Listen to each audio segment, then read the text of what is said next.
ओम नमो भगवते वासुदेवाय नमः। आप सभी का मेरे YouTube चैनल भक्ति सागर में पुनः स्वागत है। आज के अपने इस वीडियो में हम कार्तिक मास के 9वें अध्याय के महात्म्य का स्मरण करेंगे तथा साथ ही लक्ष्मी माता की कहानी सुनेंगे और अंत में लक्ष्मी माता की आरती भी करेंगे। अब हम कार्तिक मास में सुनी जाने वाली लक्ष्मी माता की कहानी सुनेंगे। एक बूढ़ा ब्राह्मण था। वह रोज पीपल को जल से सींचता था। पीपल में से रोज एक लड़की निकलती और कहती, पिताजी मैं आपके साथ जाऊंगी। यह सुनते सुनते बूढ़ा दिन बर दिन कमजोर होने लगा। तो बुढ़िया ने पूछा कि क्या बात है। बूढ़ा बोला कि पीपल से एक लड़की निकलती है और कहती है कि वह भी मेरे साथ चलेगी। बुढ़िया बोली कि कल ले आना उस लड़की को। जहाँ 6 लड़कियां पहले से ही हमारे घर में हैं, वहाँ 7वीं लड़की भी सही। अगले दिन बूढ़ा उस लड़की को घर ले आया। घर लाने के बाद बूढ़ा आटा मांगने गया तो उसे पहले दिनों की अपेक्षा आज ज़्यादा आटा मिला। जब बुढ़िया वह आटा छानने लगी तो लड़की ने कहा कि लाओ माँ, मैं छान देती हूँ। जब वह आटा छानने बैठी तो परात भर गई। उसके बाद माँ खाना बनाने जाने लगी तो लड़की बोली कि आज रसोई में मैं जाऊंगी। तो बुढ़िया बोली कि ना, तेरे हाथ जल जाएंगे। लेकिन लड़की नहीं मानी और वह रसोई में खाना बनाने गई तो उसने तरह तरह के 3600 व्यंजन बना डाले और आज सभी ने भरपेट खाना खाया। इससे पहले वह आधा पेट भूखा ही रहते थे। रात हुई तो बुढ़िया का भाई आया और कहने लगा कि दीदी मैं तो खाना खाऊंगा। बुढ़िया परेशान हो गई कि अब खाना कहाँ से लाएंगे। लड़की ने पूछा कि माँ क्या बात है। उसने कहा कि तेरा मामा आया है और रोटी खाएगा, लेकिन रोटी तो सबने खा ली है, अब उसके लिए कहाँ से लाऊं। लड़की बोली कि मैं बना दूंगी और वह रसोई में गई और मामा के लिए 3600 व्यंजन बनाकर ले आई। मामा ने भरपेट खाना खाया, कहा भी कि ऐसा खाना इससे पहले उसने कभी नहीं खाया है। बुढ़िया ने कहा कि भाई तेरी पावनी भांजी ने इसे बनाया है। शाम हुई तो लड़की बोली कि माँ चौका लगा के चौके का दिया जला दो, कोठे में मैं ही सोऊंगी। बुढ़िया बोली कि ना बेटी तू डर जाएगी। लेकिन वह बोली कि ना, मैं नहीं डरूंगी, मैं अंदर कोठे में ही सोऊंगी। वह कोठे में ही जाकर सो गई। आधी रात को लड़की उठी और चारों ओर आंख घुमाई तो धन ही धन हो गया। वह बाहर जाने लगी तो एक बूढ़ा ब्राह्मण सो रहा था। उसने देखा तो कहा कि बेटी तू कहाँ जा रही है। लड़की बोली कि मैं तो दरिद्रता दूर करने आई थी, अगर तुम्हें दूर करवानी है तो करवा लो। उसने बूढ़े के घर में भी आंख घुमाई तो चारों ओर धन ही धन हो गया। सुबह सवेरे सब उठे तो लड़की को ना पाकर उसे ढूंढने लगे कि पावनी बेटी कहाँ चली गई। बूढ़ा ब्राह्मण बोला कि वह तो लक्ष्मी माता थी जो तुम्हारे साथ मेरी दरिद्रता भी दूर कर गई। हे लक्ष्मी माता, जैसे आपने उनकी दरिद्रता दूर की वैसे ही सबकी करना। जो कहानी को पढ़े और सुने उनके धन धान्य के भंडार भरना। आइए अब कार्तिक मास के 9वें अध्याय का महात्म्य सुनते हैं। राजा पृथु ने कहा, हे मुनिश्रेष्ठ नारद जी, आपने कार्तिक माह के व्रत में जो तुलसी की जड़ में भगवान विष्णु का निवास बताकर उस स्थान की मिट्टी की पूजा करना बतलाया है, अतः मैं श्री तुलसी जी के महात्म्य को सुनना चाहता हूँ। तुलसी जी कहाँ और किस प्रकार उत्पन्न हुई, यह बताने की कृपा करें। नारद जी बोले, राजन, अब आप तुलसी जी की महत्ता और उनके जन्म का प्राचीन इतिहास ध्यानपूर्वक सुनिए।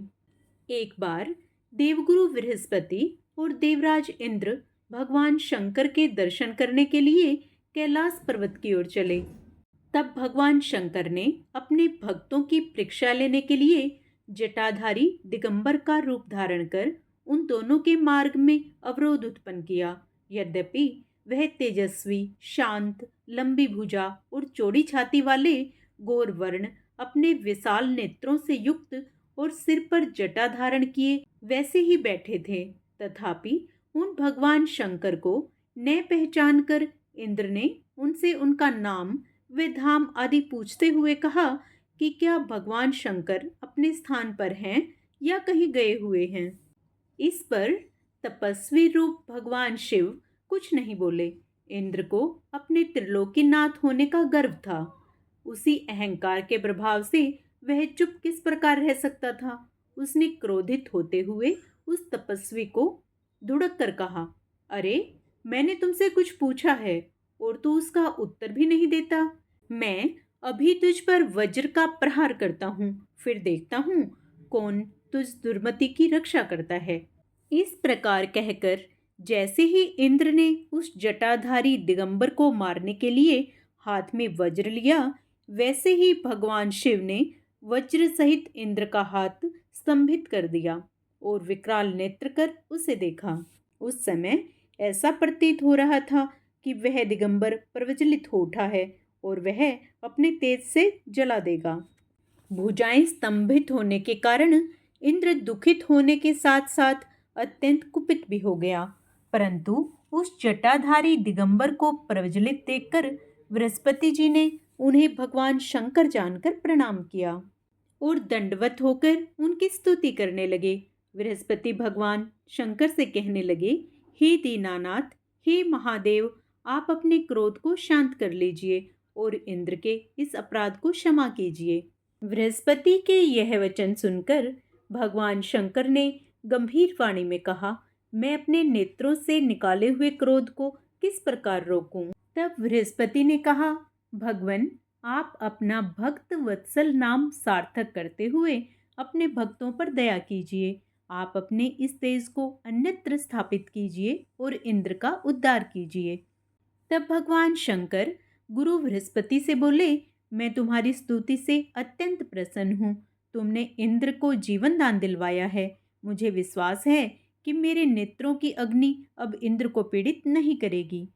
बृहस्पति से इस प्रकार कहकर भगवान शिव ने अपने मस्तक से निकाले हुए अग्नि में तेज को अपने हाथों में ले लिया और फिर उसे अक्षर सागर में डाल दिया।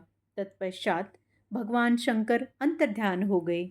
इस प्रकार जिसको जो जानने की कामना थी उसे जानकर इंद्र तथा बृहस्पति अपने अपने स्थान को चले गए। कार्तिक मास के 9वें अध्याय का महात्म्य समाप्त हुआ। कथा के अंत में अब हम महालक्ष्मी की आरती करते हैं। ओम जय लक्ष्मी माता, मैया जय लक्ष्मी माता, तुमको निस दिन सेवत हरे विष्णु विधाता।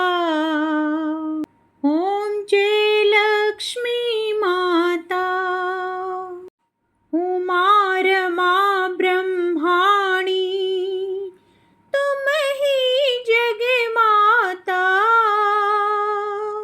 सूर्य चंद्रमा ध्यावत नारद ऋषि गाता। ओम जय लक्ष्मी माता, दुर्गा रूप निरंजति, सुख संपत्ति दाता, जो कोई तुमको ध्यावत रिद्धि सिद्धि धन पाता। ओम जय लक्ष्मी माता, तुम पाताल निवासिनी, तुम ही शुभ दाता, कर्म प्रभाव प्रकाशिनी, भवनिधि की त्राता। ओम जय लक्ष्मी माता, जिस घर तुम रहती तह सब सद्गुण आता, सब संभव हो जाता, मन नहीं घबराता। ओम जय लक्ष्मी माता, तुम बिन यज्ञ न होते, वस्त्र न हो पाता,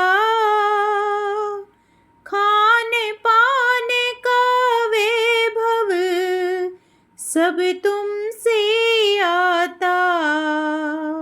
ओम जय लक्ष्मी माता। शुभ गुण मंदिर सुंदर, अक्षरोदधि जाता। रतन चतुर्दश तुम बिन कोई नहीं पाता। ओम जय लक्ष्मी माता। महालक्ष्मी जी की आरती जो कोई नर गाता, पूरे आनंद समाता, पाप उतर जाता। ओम जय लक्ष्मी माता। हम अपने चैनल पर प्रतिदिन कार्तिक मास के प्रत्येक अध्याय का महात्म्य डालते हैं तथा कार्तिक मास में सुने जाने वाली नई नई कहानियाँ व आरतियाँ भी डालते हैं। कृपया कार्तिक मास में हमसे जुड़े रहने के लिए तथा कार्तिक मास का पूर्ण लाभ उठाने के लिए मेरे चैनल को सब्सक्राइब अवश्य करें। वीडियो यदि पसंद आता है तो लाइक भी करें। जय श्री कृष्णा।